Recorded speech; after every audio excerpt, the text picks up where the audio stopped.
So I'm so happy to see all these people. You're not all gone to hunt turkeys for Thanksgiving, so that's great. And I would say just a few words to say that I'm so grateful to Jordana and Mendelson to propose this collaboration. It's been a while that I was thinking, yes, La Maison Française should connect with the KGCC and not only with Duchess House and Casa Italiana. So I hope that's the beginning. Thank you, Jordana. And she proposed a wonderful dialogue about, yes, feminism, about blackness, and coloniality legacy, and with two great scholars.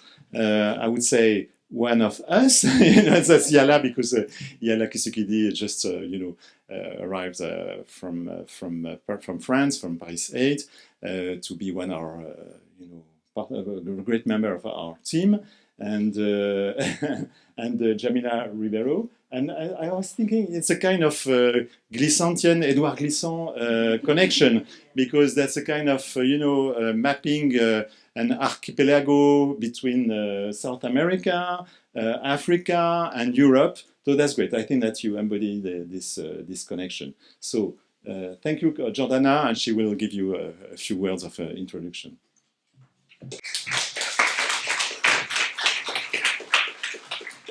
Thank you, Francois. So good evening. My name is Jordana Mendelson. I know some of you from our events at Espacio Culturas across the park, but for those of you who haven't been across the park yet, we hope that we'll see you there. And as Francois says, we hope that we can continue to do many collaborations between the cultural houses. Arts and Science has several, including Espacio Culturas, but also with us is Dylan Robbins, the director of the Center for Latin American and Caribbean Studies, without whom this event wouldn't even be taking place, because about 1.5 to 2 years ago, he kindly nominated Djamila as this year's Andres Bello Chair, and we are really grateful that we could bring her here and grateful for the collaboration. And I think just having that kind of triangulation to 3 of our many houses here is something that we really hold dearly as a special feature at NYU. So we are really fortunate to celebrate tonight what is for us a bittersweet program, because as you'll learn, the conversation between Djamila and Nadia Yala Kisukidi, a member of NYU's French department, is really a beautiful occasion based on their sustained reflections together, which they shared in a book they co-authored and published in 2021, Transatlantic Dialogues, Perspective on Black Feminist and African Diasporic Thought. The book is in French, but since we're in La Maison Française, I will not pronounce French in my poor Spanish accent. We are truly fortunate to have the opportunity to hear them speak together about their diasporic experiences on both sides of the Atlantic and their relationship with knowledge, activism, and the public debates shaping France and Brazil.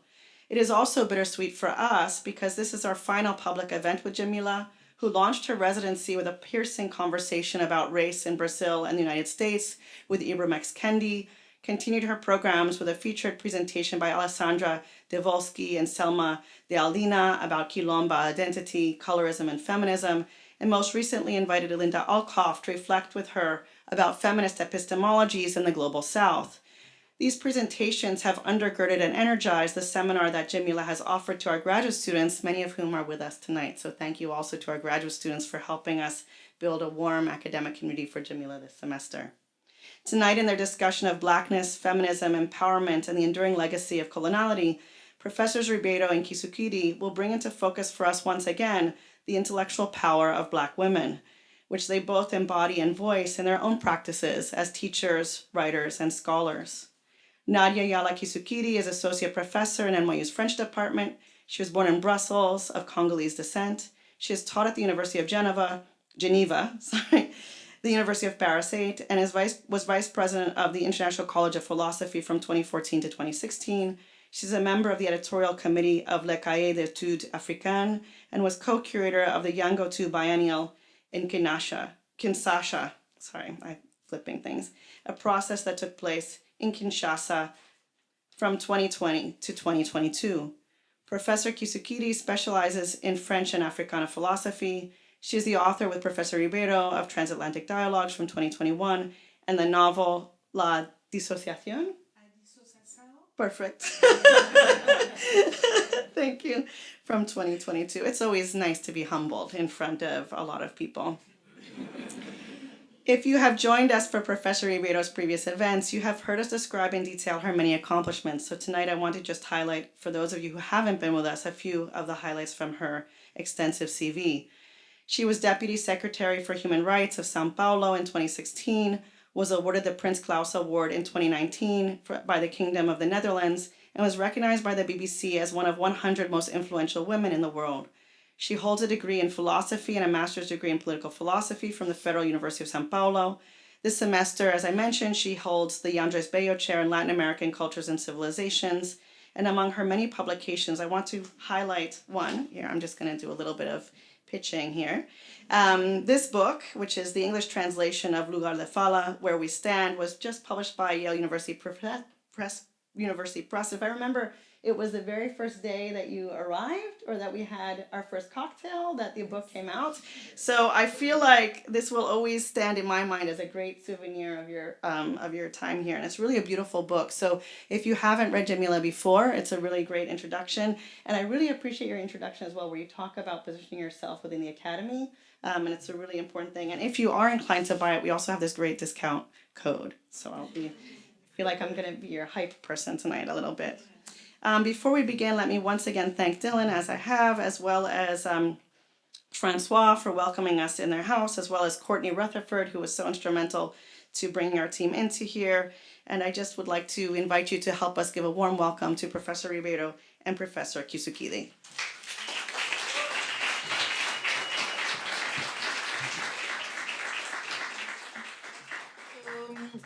I'm really happy to be here.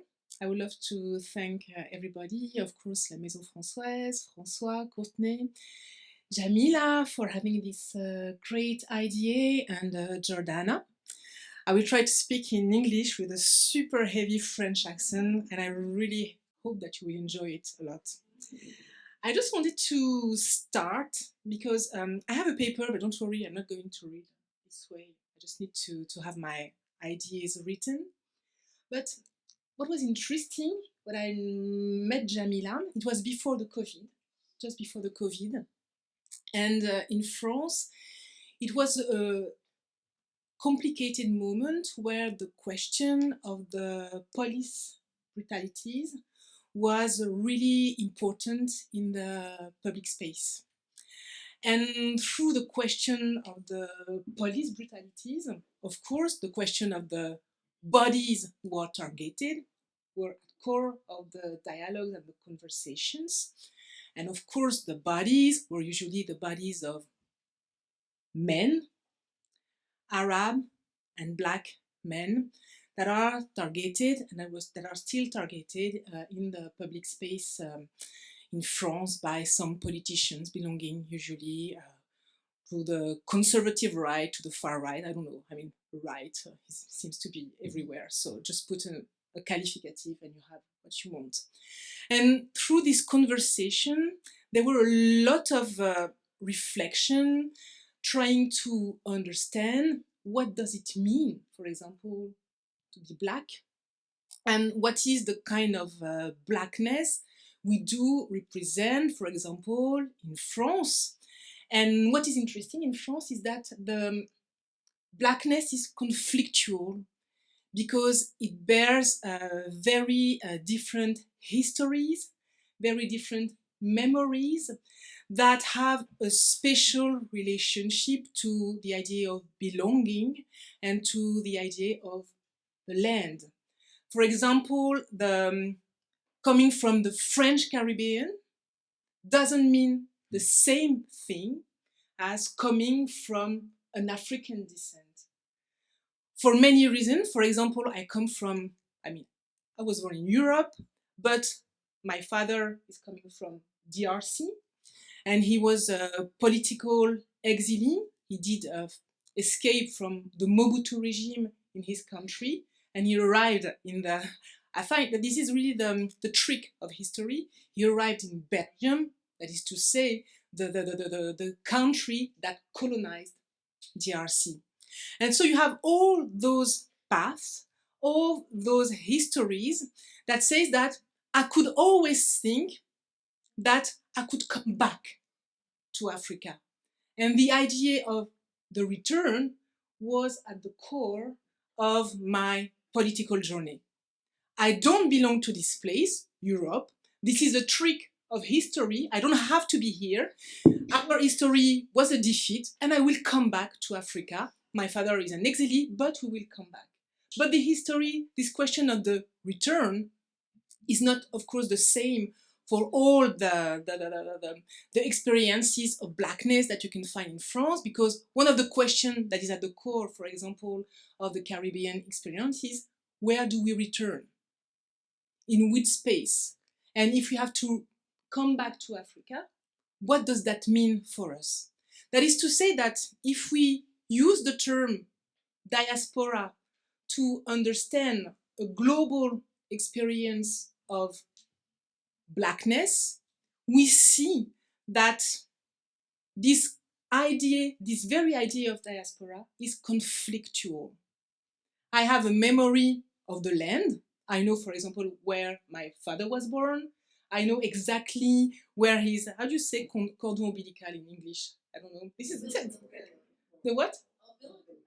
That's super French. It sounds really good. So this so this I exactly know the place where the umbilical cord was buried, and I went there. And when you see my name, for example, Nadia, Yala, Kisukidi, this is a Kikongo name. So a person who understands the Kikongo language knows exactly where I come from. And usually the people don't say, what is your ethnic? What is your country? They say, where is your territory? They don't care if they say, yes, I am Mukongo, my father is Mukongo. They say, yes, but Mukongo from where? And if I don't know the specific place where I come from, I'm not really interested. I don't know my history. But I know this place, and I know Africa is not a metaphor, for example, for me. I exactly know the place where the umbilical cord of my father was buried. But this experience of the land, this experience of the memory is not at the core, for example, of the experience of the abyss, of the experience of the Middle Passage, and at the core of the experience of the people, of the African Black people who had to face the oblivion of the Atlantic.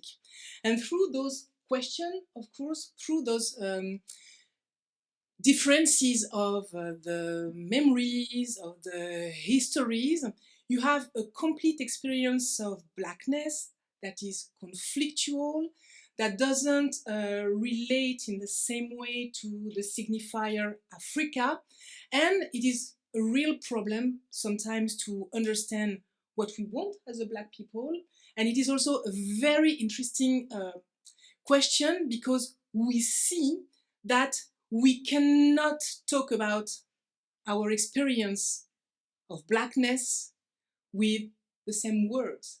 And this is how our conversation, I think, started. I know that from your point of view, what is very important in your work is to be able, not because you are in conflict with those theories, but I know that it is really important for you to be able to understand what is at stake with the experience of blackness in Brazil without always taking all the concepts that were created, for example, here in the United States, to be able to understand and to decipher a very singular experience of blackness that is at stake in Brazil for many reasons. And I think that I feel very close to you in this project, because what is also for me at stake is to understand what happened, for example, in Africa in the aftermath of the independence.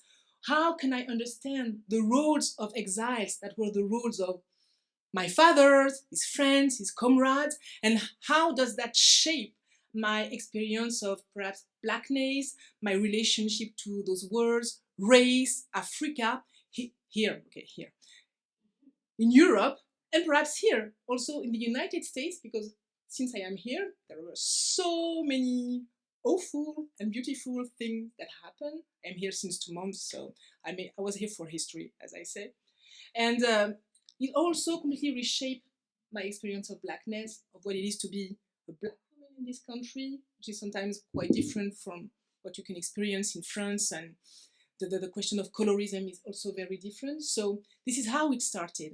So I hope that I was clear, but what I would love to start, and this is really an important question for me, and I don't know, I want to ask you a very direct question.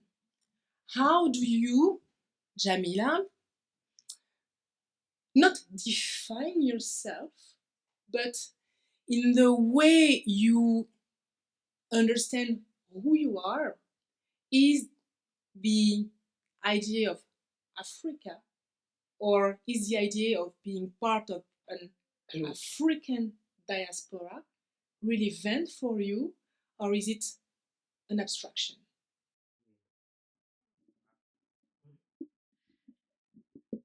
Well, first of all, good evening.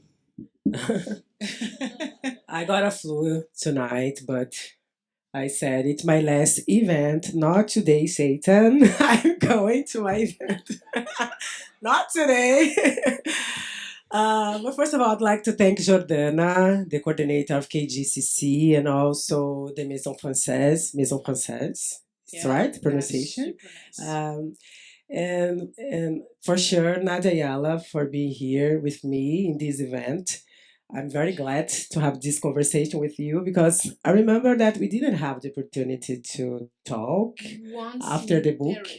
Almost in Paris to launch the book, but it's so nice this timing. Both of us being here at the same time. I remember that I found out when I was in the building, the faculty house of NYU, and I heard someone calling my name, Djamila, and when I saw it was Nadia, I was like, wow, what you're doing here? I'm teaching here. Oh, me too. And then there we are here tonight. So it's amazing to be with you.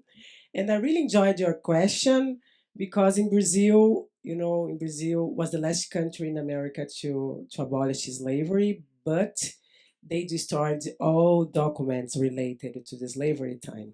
So I don't know if my ancestors came from Nigeria or Congo. So there is a gap in the construction of our identity as Black people in Brazil.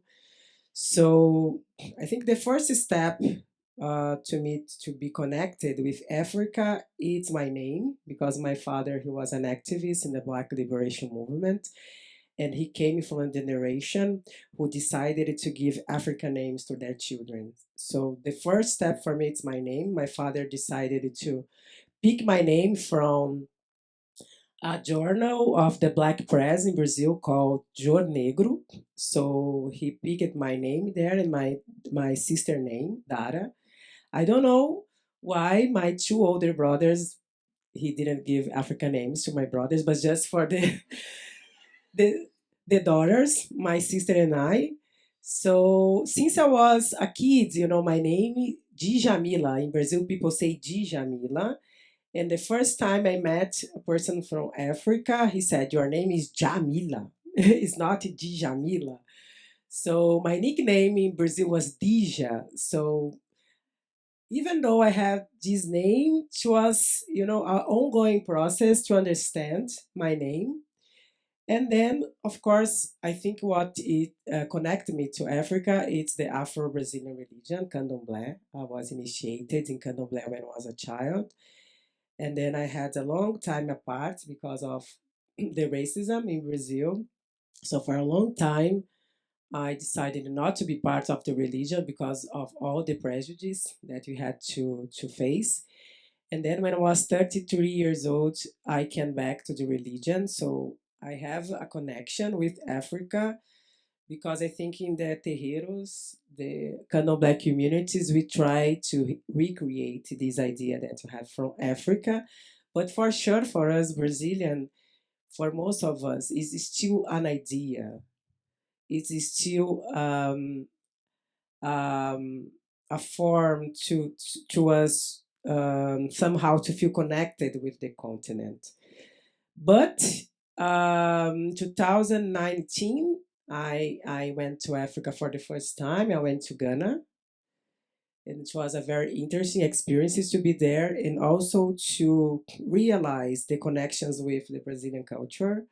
and to see, wow, it's so similar to Brazil. And then I went South Africa. It's a completely different African. And then I went to Kenya, completely different Africa. So I guess that I try not to have Africa just an idea now because I have the opportunity to visit some countries and to meet people from these countries, scholars, feminists, thinkers from these countries. And I am in this learning process because a lot a lot of Africa was denied for us as Black people in Brazil. But yes, I guess it's at the same time it's still an idea. It's not anymore for me because I'm having this opportunity to visit some countries and actually learn from people who lives there, from people who are fighting against colonialism and racism, and try to find this kind of connections that they try to prevent us as Black people to have. Because I remember that there is an author that I rediscovered thanks to you. This is Lelia Gonzalez. Mhm. And she had this concept that was really beautiful for me. The concept of, okay, I'm going to say it in French, américanité. Americanity. Americanity. And she says something that is beautiful in the article she wrote about. I think she died young and she didn't write a lot. And she says about the idea of Americanité that it's not Africa. We are in the Americas, and Americas has completely been, the Americas have been reshaped by a strong experience of Africa. And she says something that is very deep. She says, those people in the continent, they have forgotten us. It's not a problem. I forgive them. But here, we have recreated another continent.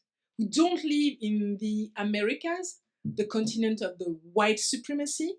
We live in America, the continent that has been completely recreated, reinvented by our resistance, by our, I don't know, our creativity, the creativity of a revolutionary creativity. I don't live in the continent of the white supremacy. I live in the continent that has been reinvented by a Black African experience.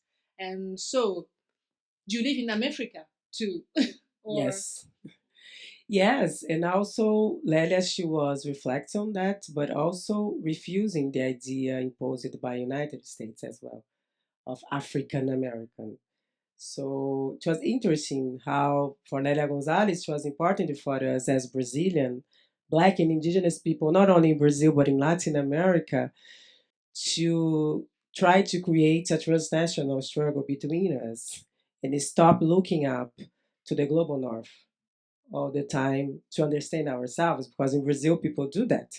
So it's easier to people to know about the Comuna de Paris in Brazil, but they don't know about the fight against slavery time in Maranhão, in the Northeast. They don't know about Balaiada, for example, that was a movement in Maranhão, and Negro Cosme was one of the leaders.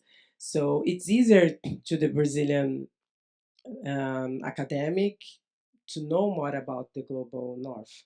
So Lelia, she was saying that we're not African, we are Afro-Brazilians, but also we are not from United States, and you have to stop to looking up to United States to try to define ourselves, because here, of course, we are in the country of the imperialism. So they define the concepts, and then we try to define ourselves through these concepts. But in Brazil, there is a completely different context. In Brazil, the miscegenation was a project. In Brazil, the erasure of the Black culture as national culture, because everything that comes from Black cultures, they say it's a national culture in Brazil. Samba, carnival, feijoada. So they say, no, it's not from Black people, it's from Brazilian. people. But that in Brazil, if you go, I live in São Paulo, if you walk from some street in São Paulo, you can find the Italian club, the Jewish club, the German communities. But we as Black people, we are not allowed to say that that culture is ours. No, it's from Brazil. At the same time, that it's a country that um, deny rights for Black people. So we live in this kind of paradox in Brazil. That's why for Lélia Gonzalez, the Brazilian society was neurotic. At the same time that they value as national symbol culture that comes from Black people, they continue to discriminate against Black people. So we come from this context of the only country in South America where Portuguese is the official language. Even though in South America we are kind of isolated because of the language. So at the same time that Brazil is a continent, because it's a huge country, it's an island. So that's why for Lélia it was important to us to understand also our power as Black and Indigenous people, not only to see ourselves as victims of the oppression, but also to understand our power and try to create this transnational struggle in Latin America, because although there are, of course, differences, there are commonalities between Black people in Brazil, Black people in Venezuela. So I think it's easier to me to relate to a Black woman from Colombia than a Black woman from the United States. But even though we are always looking up to United States or to Europe all the time, so Lélia, she refused what she called the epistemological dependence on the global north, and try to create our own forms of struggle, understanding our context, understand ourselves, instead of bringing different concepts from other regions, other geographies. So that's why I think her work is so brilliant, because at that time in the 80s, she was proposing that. And it's interesting because she presented her article about the role of Black women in Brazil here in the United States, University of, it was in California, I don't remember, it was UCLA, but she presented this article there. Angela Davis was there. But even though I feel that how this kind of productions are not being read here in the United States until today, people don't know too much about what we are doing in Brazil. Even though Black scholars from United States, they come to Brazil often. I was part of the movement to translate Angela Davis in Brazil, Patricia Hill Collins, because of course we thought it was important to have this kind of production available into Portuguese. I sent the first email to Angela Davis 2015, but I don't feel that we have this kind of exchange. Here in the United States, I don't feel that this kind of movement is happening to people understand Africa, to people understand that we are in Brazil, Black America as well. But here in the United States, they say we are Black America. And when I say, yes, in Brazil, we are also Black America. Oh, really? You know, are Black people in Brazil? And I say, yes, 56% of the population.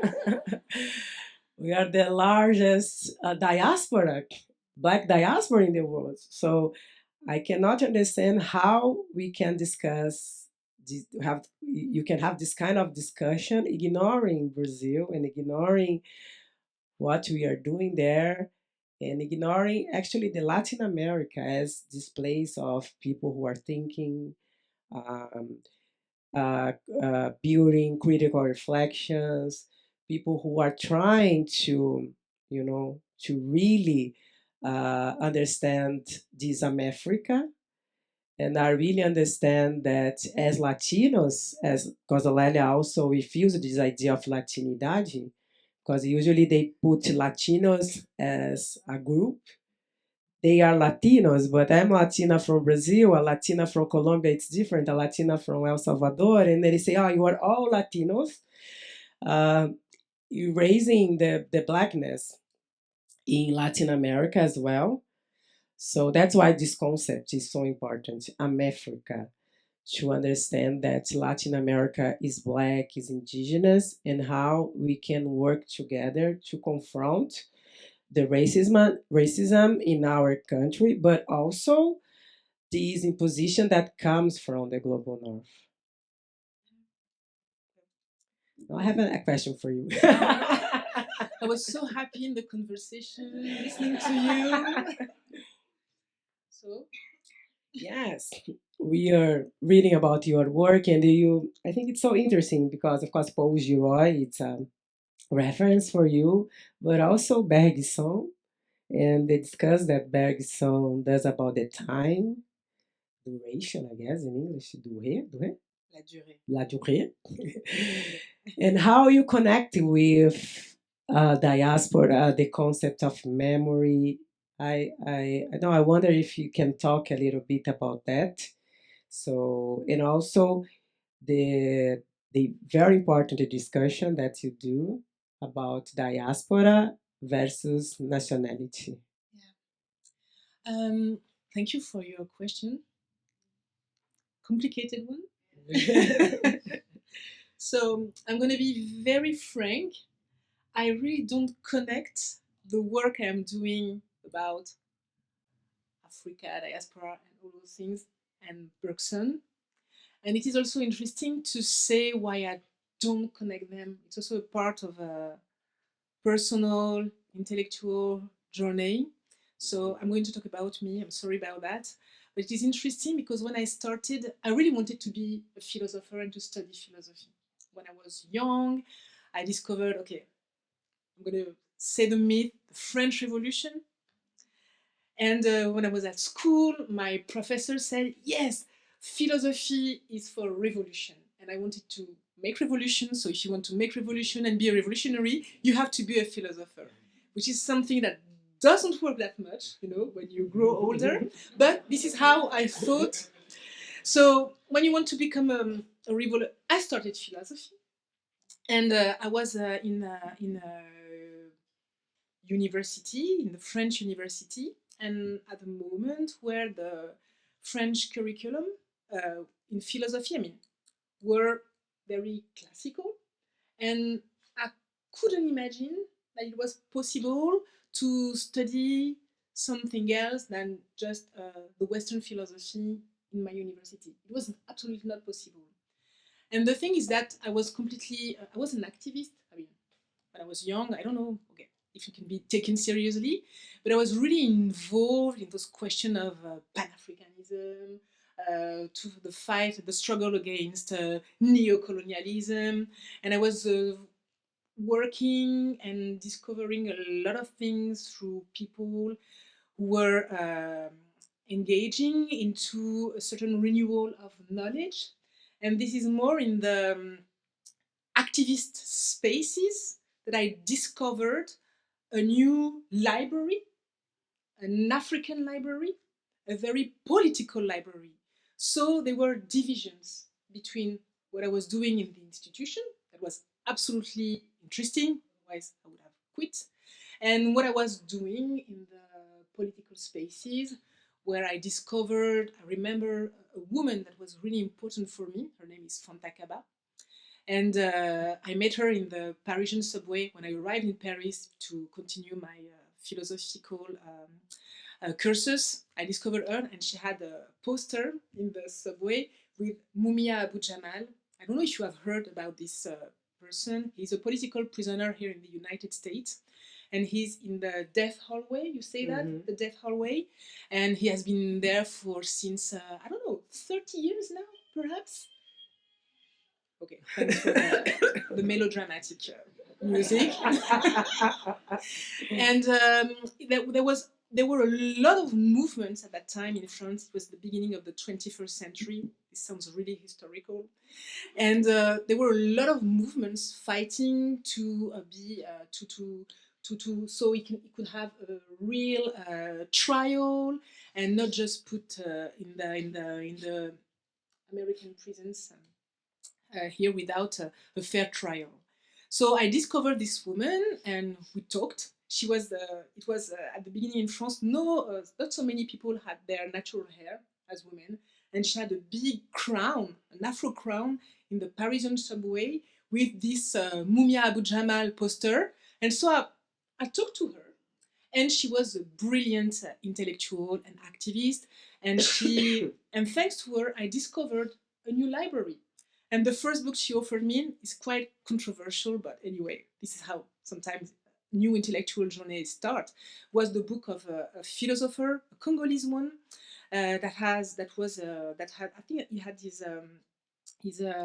professional career here in the United States. It is Teofilo Benga. And Teofilo Benga is an Egyptologist, and he's trying to reconstruct a certain idea of philosophy that is not rooted in Western history, but that is rooted in the African history. And Egypt represents, I mean, the beginning of an intellectual journey that has also transformed Europe for, according to the people who are completely working on the Egyptian things, you know. So I have those books, and so all the things I did, it was a kind of intellectual schizophrenia, because what I was doing in the institution, that was cool. I really don't despise that. Was really connected to a classical curriculum, and what I was doing in the political sphere was disconnected and was more related to my own history.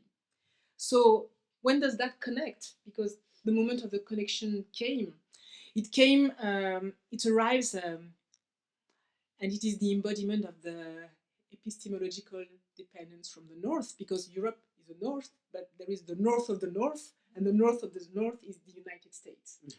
And you see that the north of the north is the United States because it is a real empire. Really, I don't know if this country is going to stay an empire, but it was a real empire, and an epistemological empire, because all the people were coming here, writing, saying things about all parts of the world. And in France, at that moment, new translations were coming from the United States. Omi Baba was translated, Gayatri Spivak was translated, and of course Edward Said. And I discovered all those people, and I was writing my PhD on Bergson, and I was reading those people at that time, and I was, what's happening? I perhaps made a huge mistake, because I remember when I first read Edward Said in French Orientalism, I said, I feel what he writes. I do feel it. It's in my body. And all those intuitions that I had, that, for example, my story was something interesting, even theoretically, that just came when I discovered those authors that were translated. So I had this horrible moment when I said, I don't know what to do. I feel dry intellectually because I am writing a PhD about beautiful ideas. Really, Bergson is great. I could talk a lot about him. But at that moment, I said, I made the wrong path. I didn't have the courage to be able to not affirm, but to claim something that is so important for me. And through those authors, I discovered that colonialism was a theoretical problem. Of course, it is a political one. We all know that. But it is also a theoretical problem. And it has effects on culture, on the material, the material effects, the relation of productions, our way to understand new forms of capitalism, etc., etc. And a huge continent of thought was just open in front of me.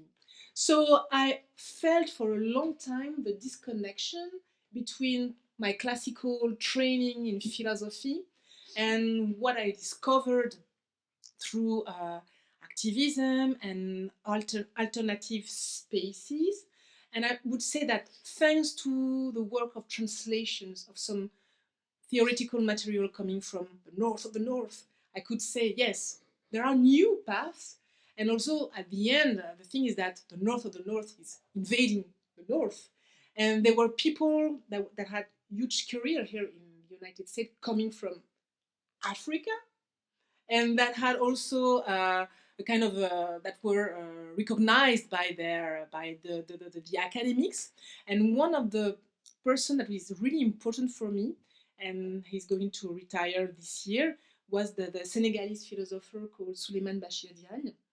And I remember that he was also writing about Bergson, but not only Bergson.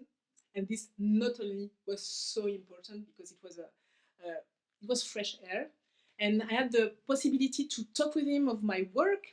And at that moment, he gave me, I think, the courage, because sometimes you need to meet people.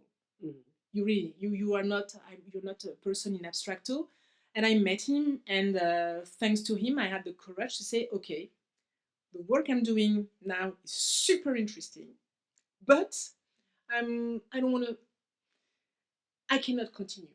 So I will do that, and then I will try to find this other path. If I am recognized by an institution, it's super cool. If not, it's not a problem. I need to breathe.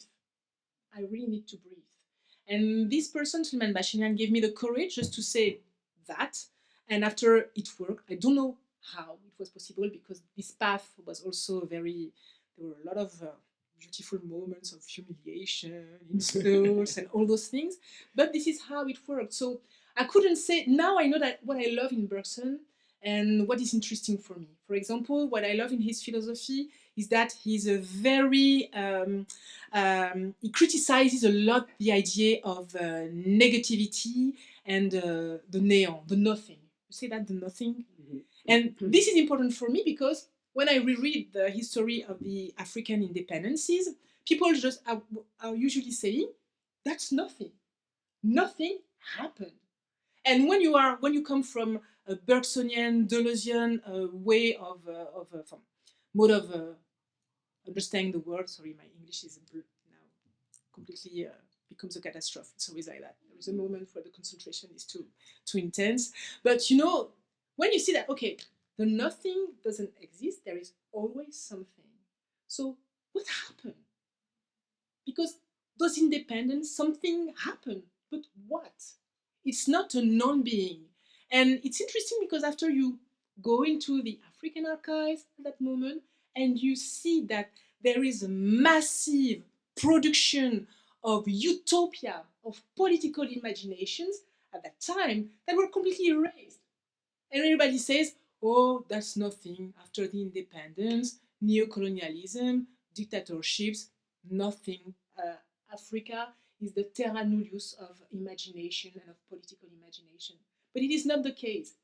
And as I come from this philosophical tradition that says, okay, nothing, I mean, the nothing doesn't exist, there is always something existed, it helped me to be able to see that there is always something existing when people say that there is nothing. You know? Mm-hmm. So this is how we made the connection. It was a long demonstration just to say this. Thank you. But this is how it happened. So sorry for the disconnection. No, I really enjoy it. And now you say the idea of diaspora instead of nationality.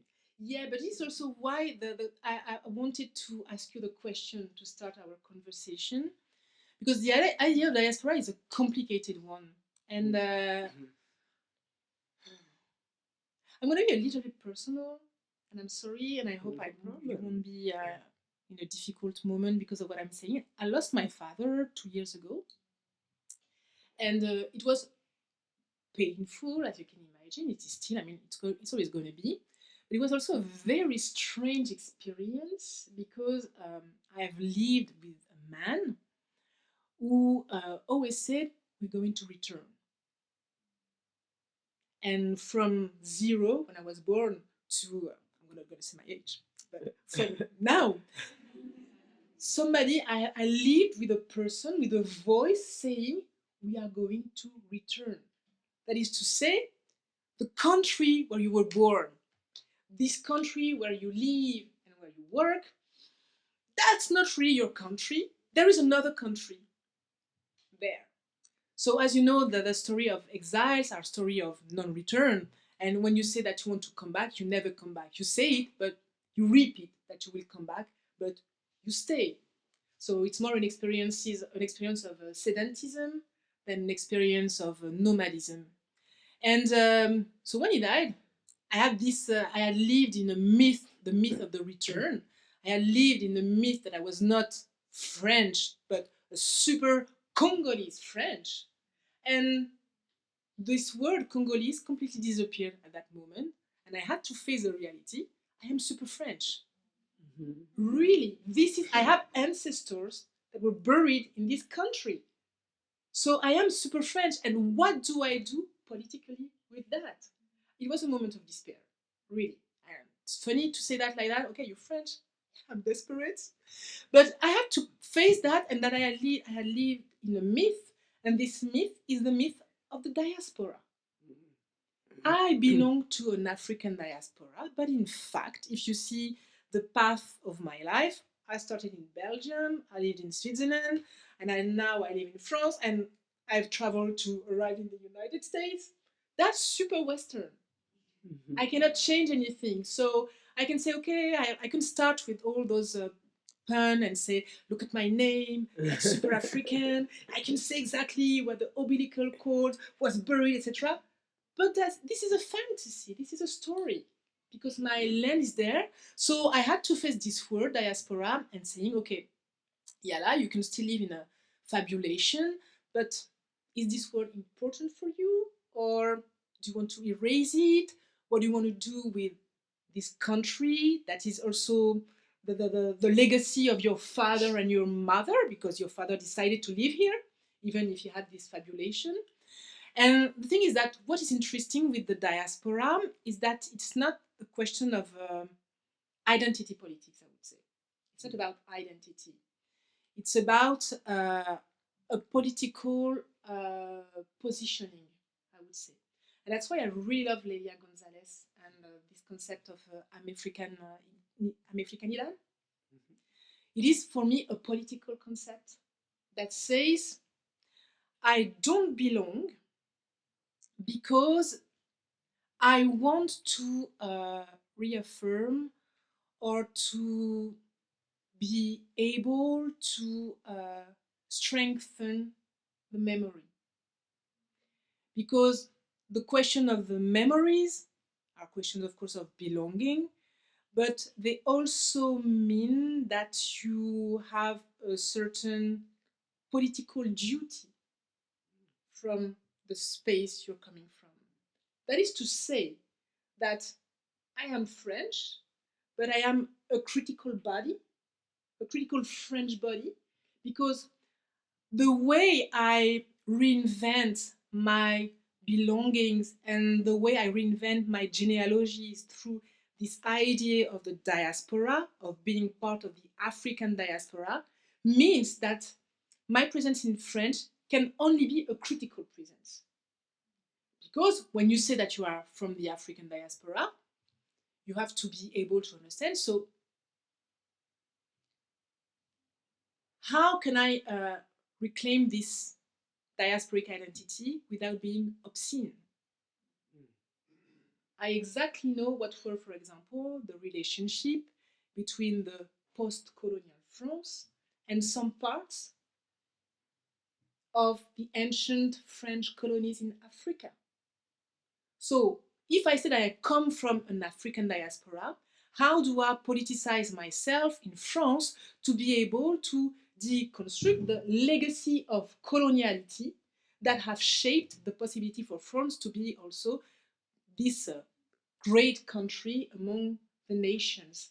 I don't know if I am clear, Yes. but yeah, it's more to me. The diaspora is only interesting not as an identity concept, but only as a political concept that helps you to always situate yourself between words that are in conflict, you know. Mhm.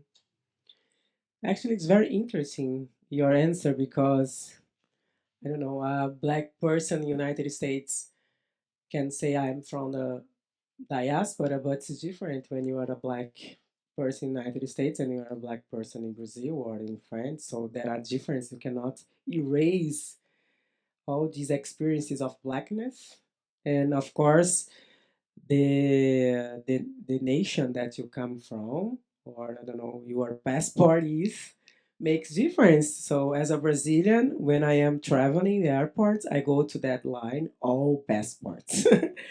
You know, a huge line.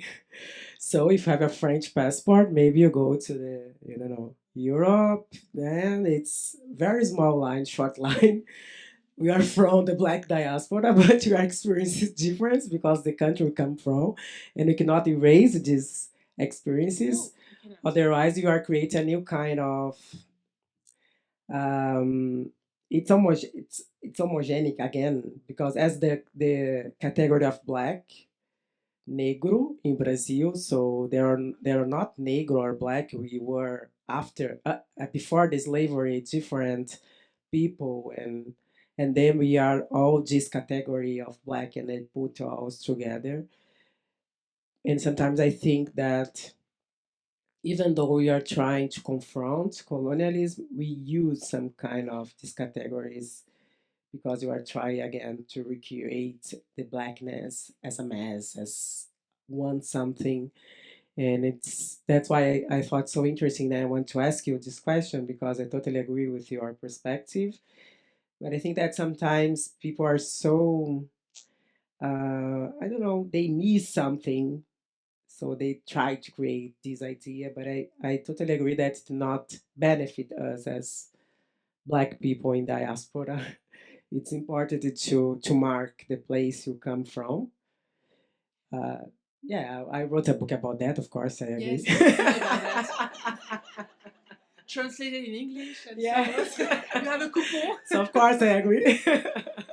The place you come from makes difference, and all the experiences that we are going to have, that are going to share because of this place we come from. So I totally agree with your perspective because I feel sometimes that even in Brazil, sometimes, and I understand why, because they uh, they take Africa from us somehow.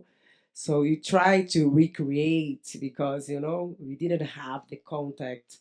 I would love to have contact with my ancestor, but I don't know which country they come from. So I understand why, but at the same time, I think it's not interesting for us as Black people to try to recreate new homogenic categories to define ourselves. I completely agree. And one of the things is that, for example, to me, racial categories are spatial categories. And for example, one of the most awful experiences of my life is when I discovered that I was white. And you don't laugh, which is awful. To me, I would have loved you to say, "Oh, how is it possible?" And it was really in the country of my father. The first trip I made, the first. So I was, in this really Afrocentric moment, saying, "I'm going back to my roots." It was really intense. And you go, you arrive in Kinshasa. You go. It's on the equator. So after 6 p.m., the sun is over. And so I arrived during the night in my family, in the little houses. I was happy. Nobody had seen me except my family. But they knew me, they had pictures of me, so race did not matter. And when you go out during the day, I was insulted by a person in the neighborhood of my family just saying Mundele, which means, hey, black, it's hard for me. Hey, white person, white. Can you imagine that?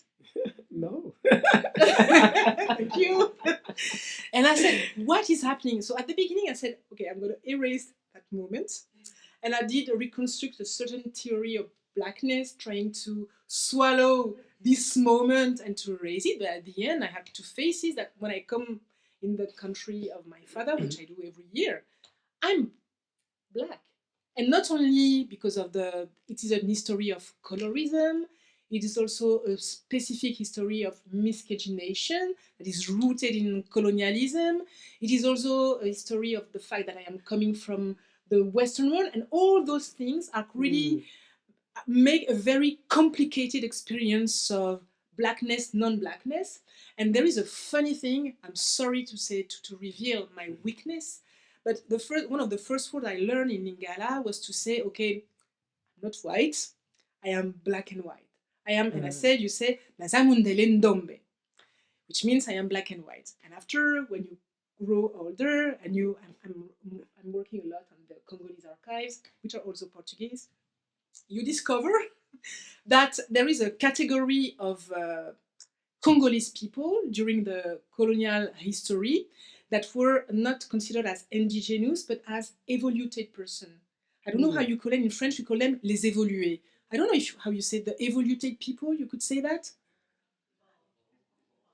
The evolved, yes. Thank you. The evolved. So because they have received a certain education, they have some white manners and things like that. So they are a certain category, and they were called the Mundele Ndombe. So when I was telling the people that no, I'm not white, I am black and white, I was telling them, no, I'm not white, I'm an evolve. Could you imagine? So even at the moment when I was trying to defend myself, to express myself, and so it's really interesting to know the colonial archives, because when you know them very well, you don't do this kind of mistakes. But it's interesting to see how the question of the colors, of the race, are reshaped, but of course the colonial experience and all those things. And it's interesting because, for example, Kinshasa in the DRC is a very colonial city. You still have the center of the city that was the colonial center. And this is where you have all the institutions, where the white people were living, where they still are. And the other parts of Kinshasa, where my family live, we call that the indigenous city, la cité indigène. We still call that like that. And people living in the city. And this is the city where you don't have a lot of métis, and where it is really, really dark, or I don't know. So this is really this experience of... And then you come to France, and your experience as a black woman is completely different. Yeah, absolutely. No, really clear. It's crazy. It's crazy. So you come here in France, I'm super black.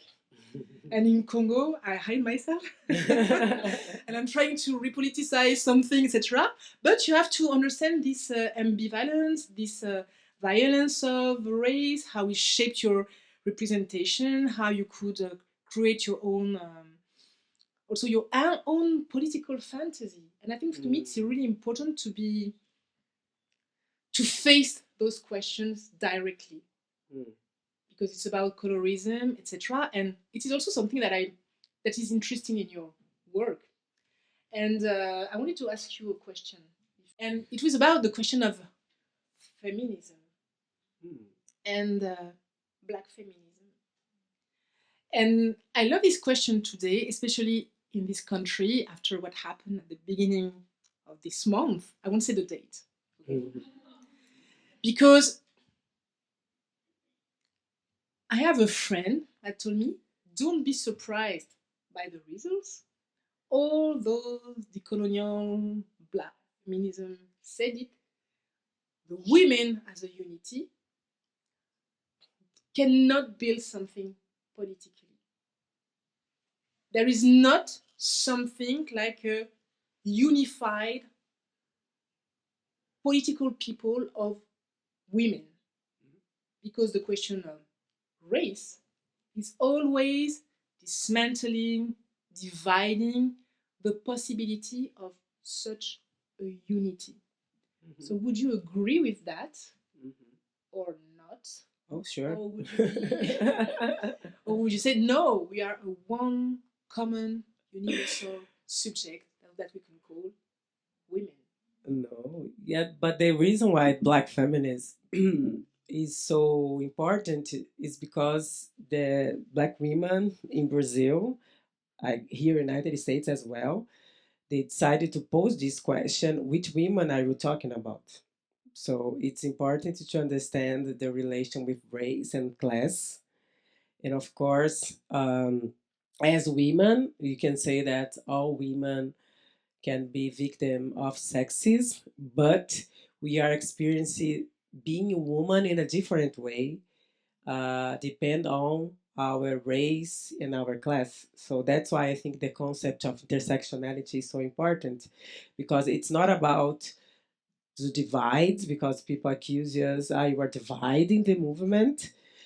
It's not about that, because the society is already divided. Capitalism, sexism, and racism divide the society. When you claim intersectionality, we are trying to confront a division that it's already made. And it's important to name the reality. As a Black woman in Brazil, my experiences is as a woman is different than a white woman. So to say that is to name our reality, to be able to understand ourselves as political subjects, and to be able to demand the changes for our reality. And the race in Brazil inform class in Brazil. So people in Brazil, we have a tradition in Brazil, a Marxist tradition, that people decided to choose class above all other oppressions. No, the thing in Brazil is the class. And the Black feminists said, yes, it's class, but also race and gender, because all these oppressions come together. So a Black woman, as a group in Brazil, are Black women are in the basis of the society, because this group intersect the oppressions of race, gender, and class. So that's why Black women in Brazil are still poor, are still facing a high number of violence. Most of Black women are still domestic workers. So it's because we understand all this relationship between these oppressions. So for a long time in Brazil, they had a strong difficulty, and I say resistance actually, to say that, because they accuse us to be fixed on identity, because they do not understand whiteness as identity, masculinity as identity.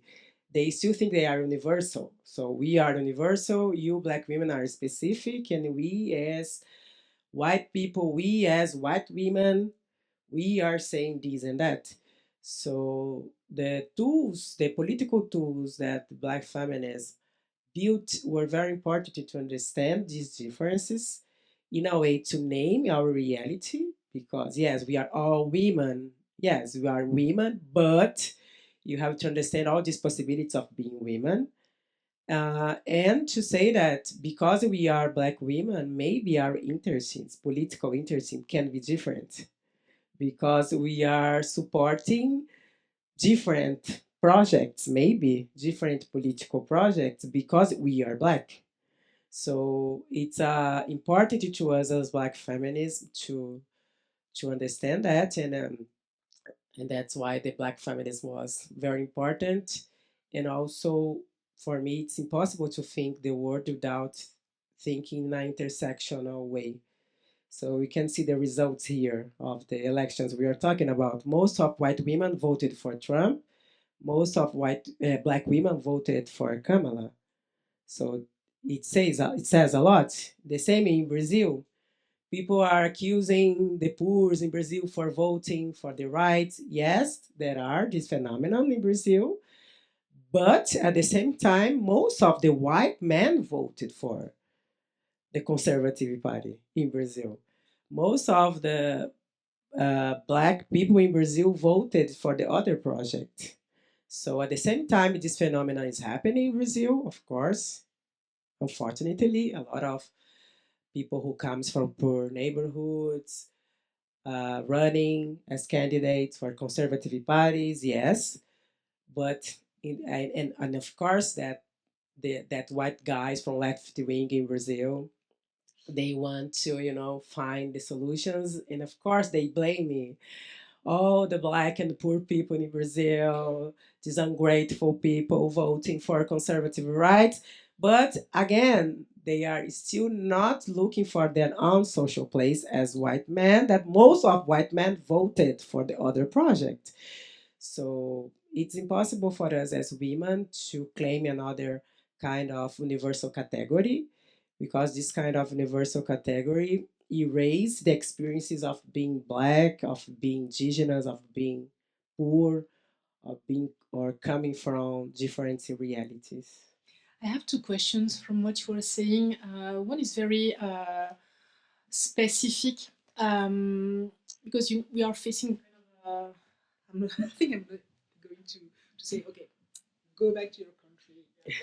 Okay. We are facing about a super fascist revolution, I would say, on the global scale.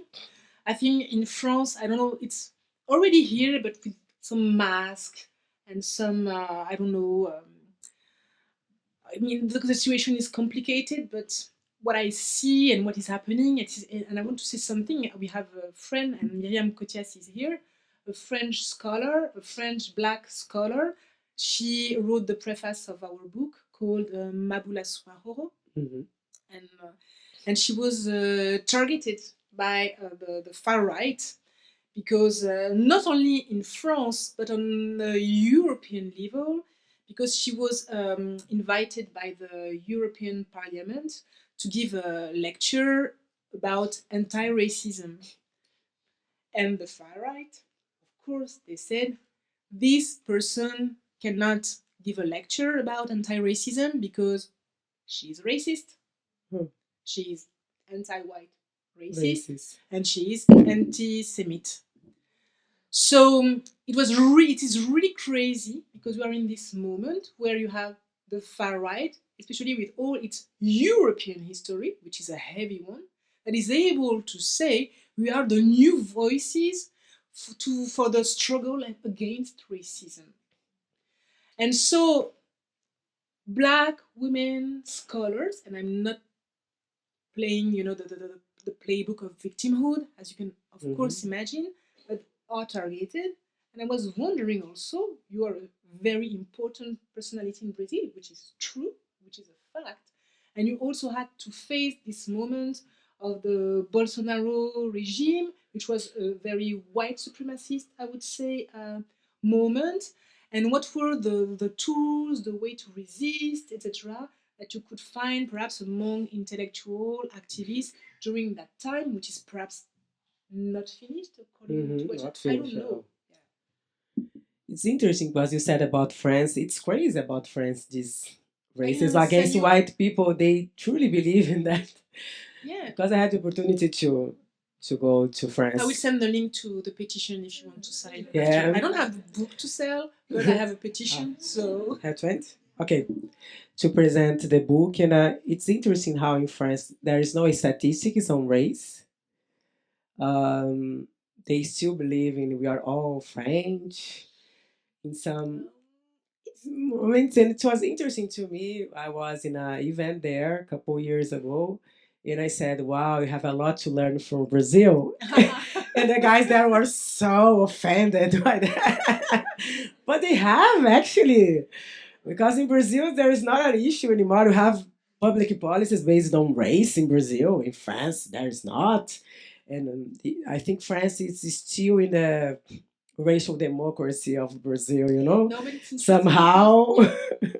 because I think that the question of the universalism, when we were talking about how this term was used in Brazil and in France, there were also connection, Yes. But answer your question, the Bolsonaro was elected in Brazil in 2018. We are feeling that it was going to happen in Brazil. So that's why I decided to create this project, the Plural Feminist Project. It was created in 2017, the end of 2017.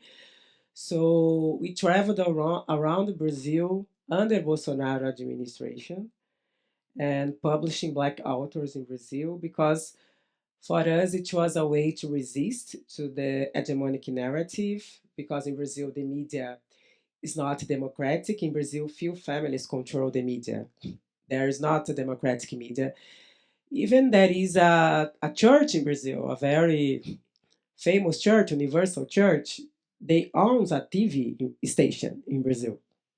So they have the power to control the narratives.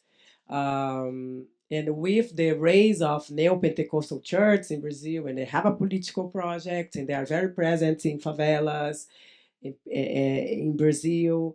So I decided, well, what can we do to actually talk with people instead of speak to people? So This project started in 2000, the end of 2017, and we traveled the country 2018, 19, talking to people, distributing books, and trying to resist, and most of publishing Black people in Brazil. So until today, we have published 27 books, all written by Black people, not only the Plural Feminism collection, but other books like Mulheres Quilombolas that Selma Deldina came to present here, but also to, to leave this kind of pedestal that I feel in the progressive side most of the times, to really talk to people eye to eye, not to say, oh, your question is stupid.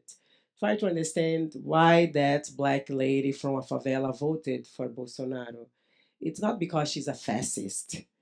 It's because the church provided her a lot of support, and the pastor said, oh, you have to vote for Bolsonaro because he's a Christian. So that woman, sometimes she's struggling to survive.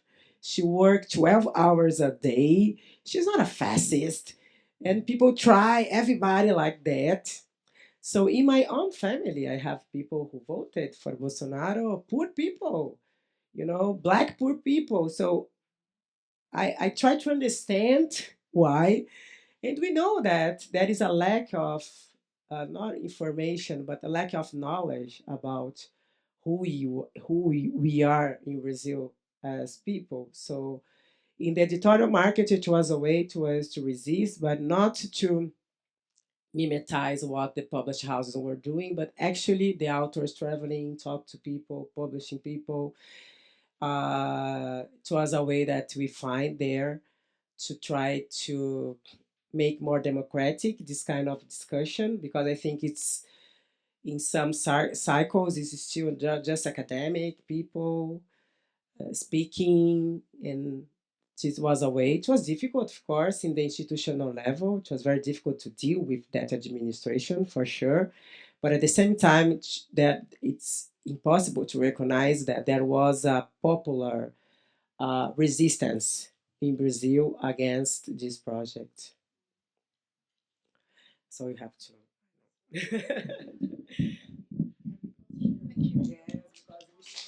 We talk and talk and talk a lot.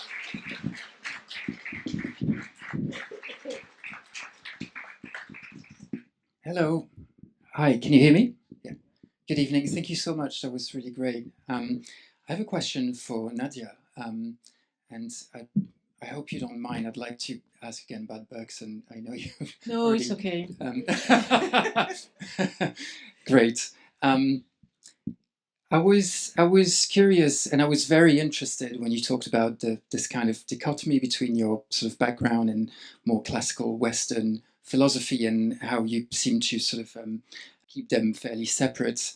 And you were talking later on about what you described as the myth of the diaspora, and you used a few times the word fabulation, which is a famous Bergsonian concept, which was also used later on by Saidiya Hartman, the concept of critical fabulation as a method of writing and about the archives. And if I remember correctly, I don't think Saidiya Hartman sort of cites Bergson, and perhaps for similar reason as you, but I wondered if there's maybe something there that can help us reconnect Bergson and thinking about transatlantic dialogues and working with the archives of transatlantic archives.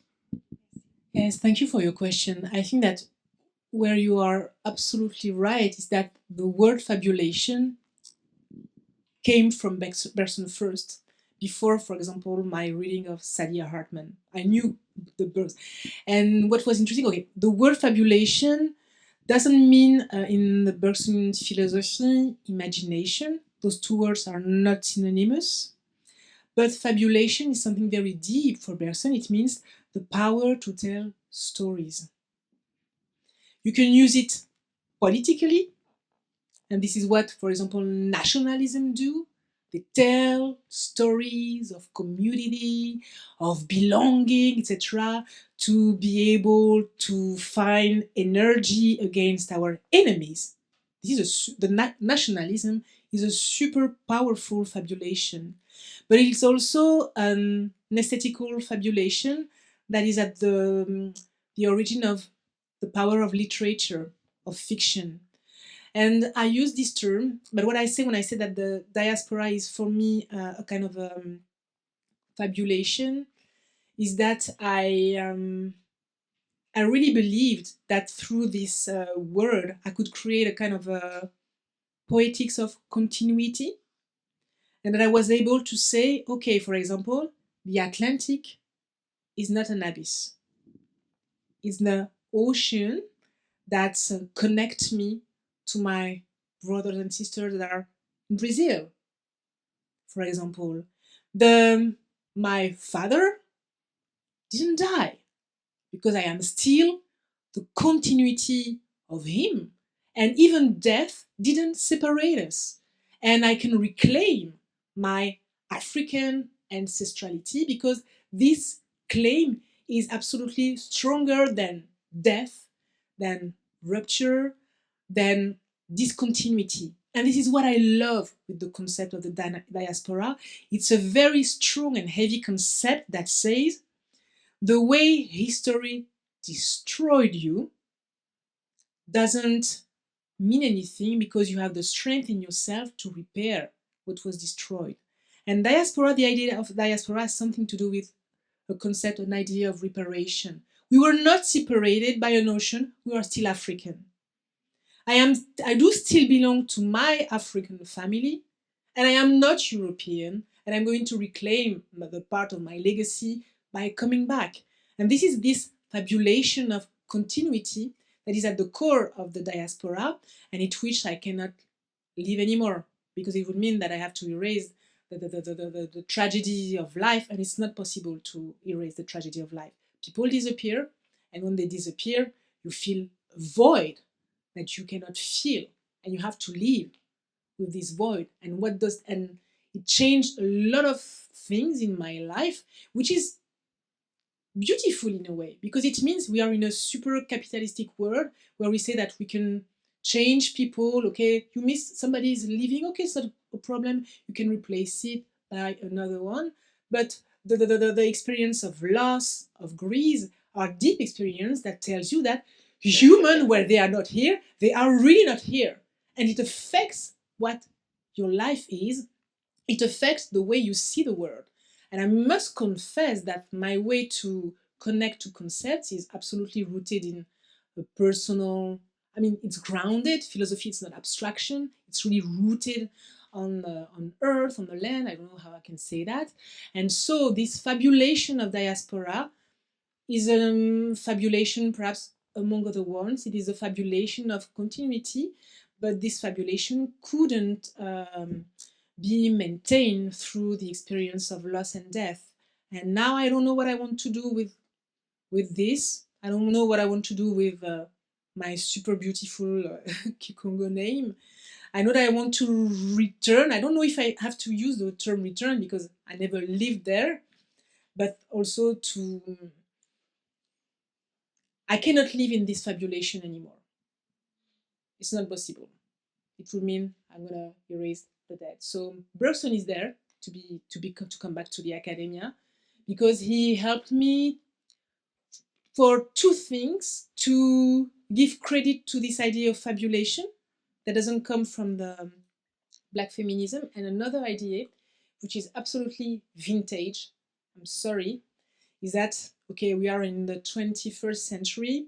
I come from a Marxist perspective, which is something bad, I know, but I'm not gonna say, very materialistic, etc. That doesn't work anymore because I believe in the power of the spirit. I'm sorry for this confession. And the possibility to believe in this division between the body and the mind also comes from all those traditions. And I think that I believe I need a certain idea of the spirit of the mind in a political sense. So perhaps all those philosophers that are quite awkward sometimes are really useful to understand and to build a sort of idea of resistance and things like that. So this is how I would answer to your question. I'm a second year grad student. My name is Mayra. So I was born in New York, but I'm Puerto Rican. And so Puerto Rico is the oldest colony in the world.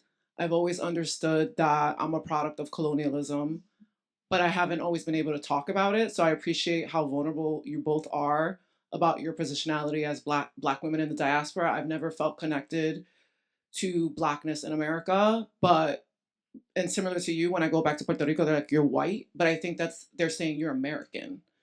And so I wanted to know, I'm interrogating Black feminism because I think there's a difference between being a Black feminist and then being a radical Black feminist.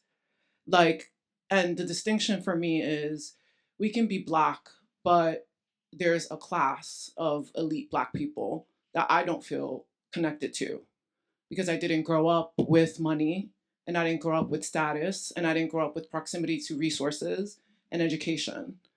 And so I think just being melanated and not being white is radical, and being in spaces that are, you're like the only one that looks like you is radical, but also like speaking up is something that as Black people and as Black women, we're not allowed to do. And I think that's very rooted in slavery. And your position is to be quiet and be of service to people. And so, both of you, I want to know what I know you're not African American, and it's very different. But what are your thoughts on just being so outspoken? And I think that's just so powerful. Like being able to talk about your identity and how you feel about your Blackness is something that I wish more Black women, I guess I'm going to say, could do. Because I don't want to assume why people are not as outspoken as some Black women. So I guess my question is like, do you think there's a connection or a separation between just being a Black woman and being a very outspoken, radical, for lack of a better word, Black woman in the West? You are a guest. Yes, but you are so welcoming. You wrote a book about that. Could you tell us? I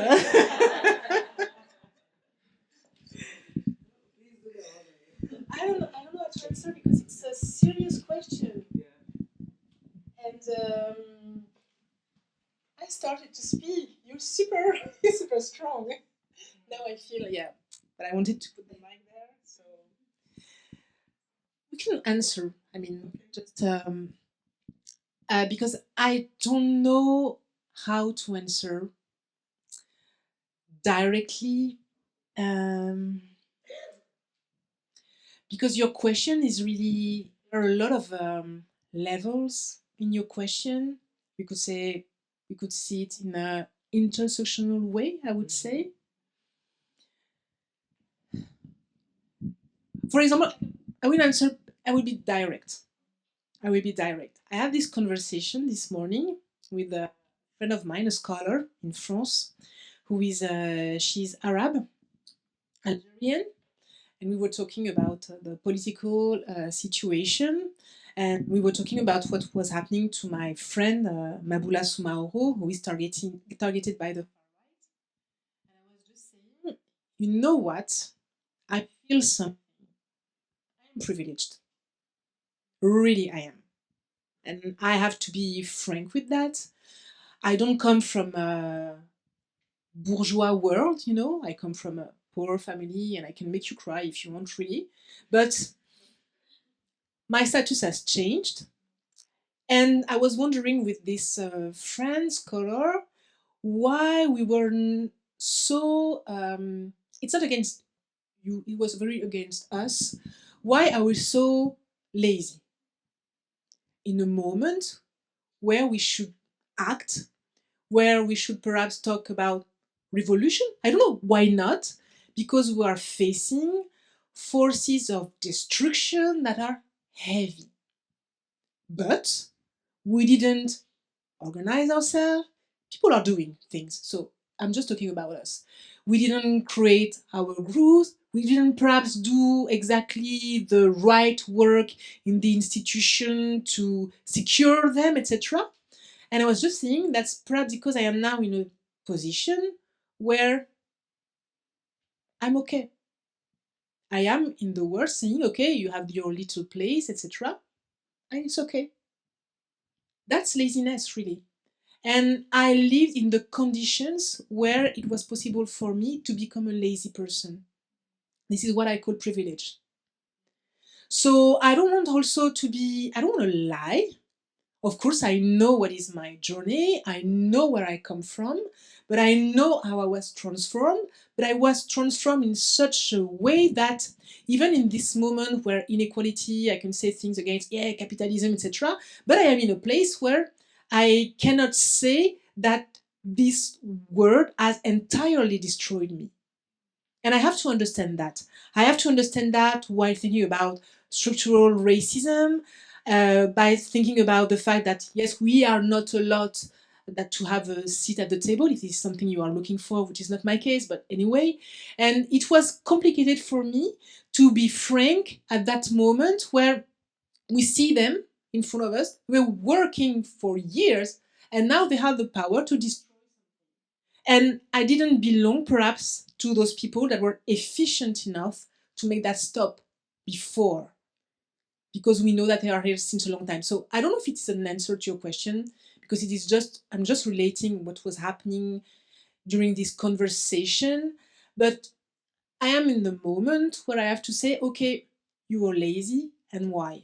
And what does that tell about your position in this society?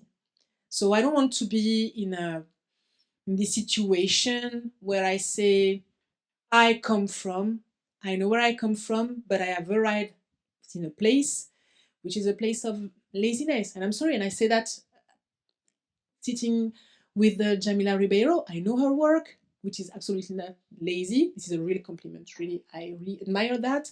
And I have to understand what happened and all those things. So I cannot give you a precise answer. I can just be intellectually honest.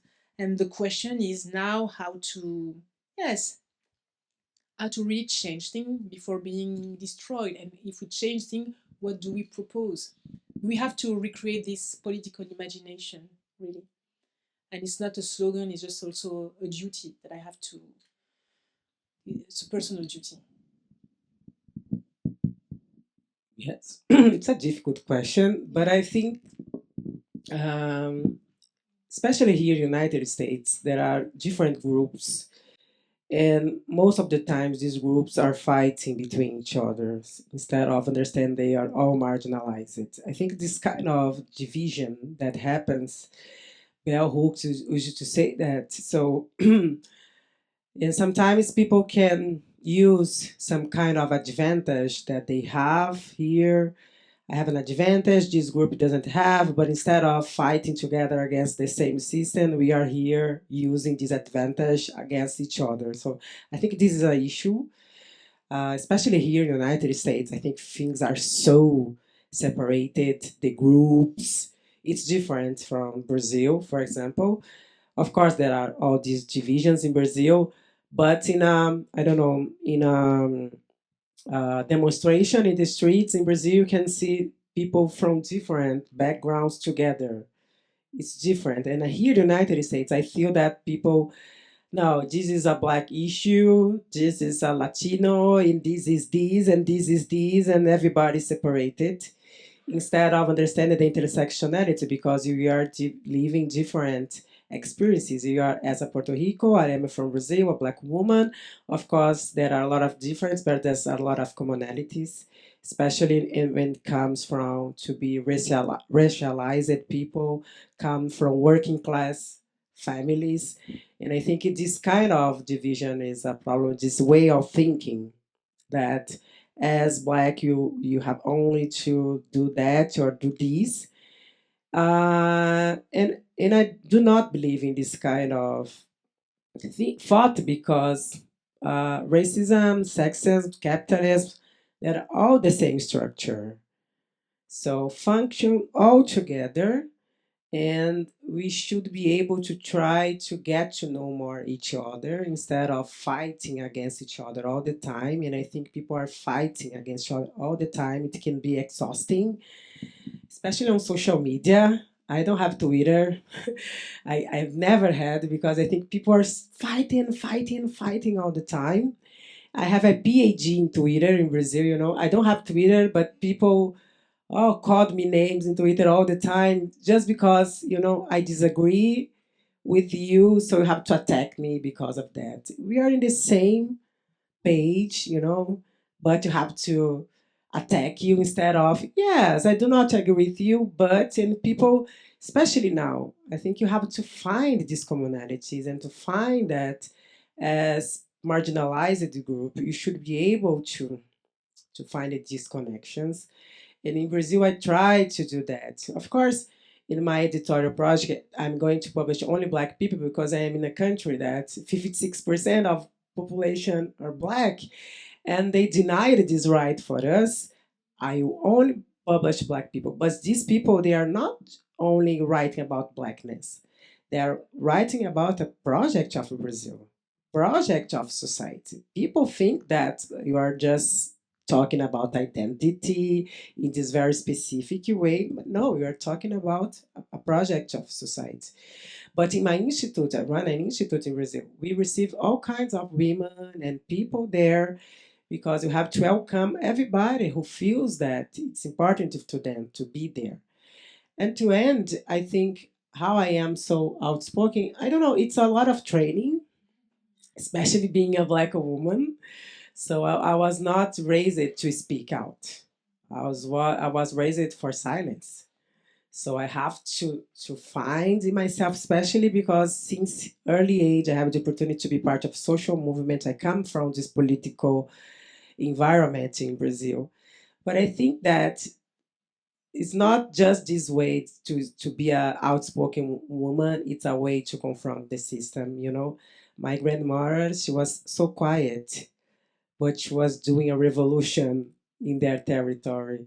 Sometimes our ancestors, they have to be quiet when they were being discriminated because they had to put food in our tables.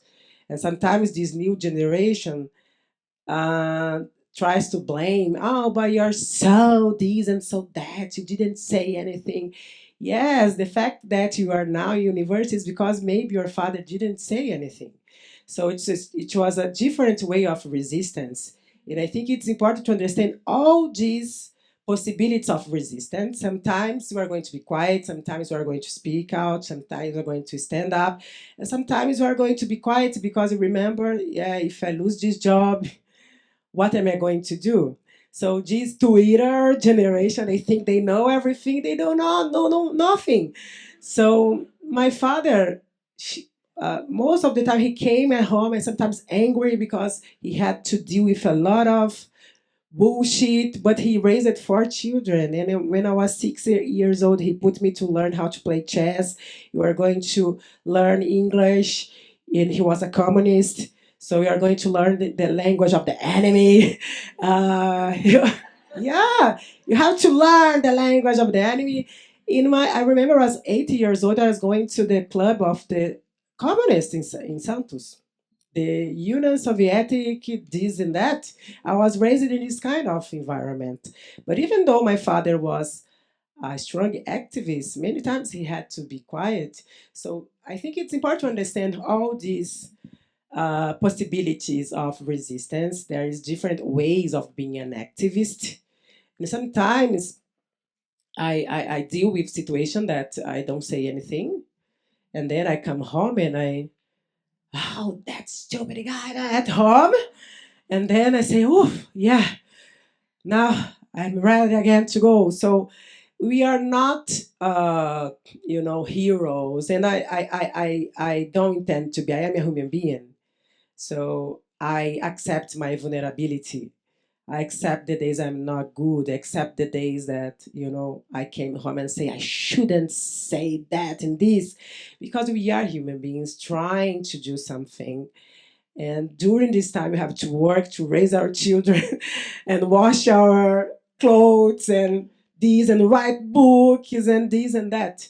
So to find this place of vulnerability and to be able to I don't know, to admit that it's important, But again, there are different ways to speak out, and sometimes we speak out in silence. Tem que acabar. So we have to finish. I really enjoy it to be in a conversation with you again, Nadia. Thank you so much for being Thank part you. of this last public event. I will come back to Brazil in January, but I'm so glad that we have this opportunity. And again, I'd like to thank Jordana and the Maison Française for hosting this event.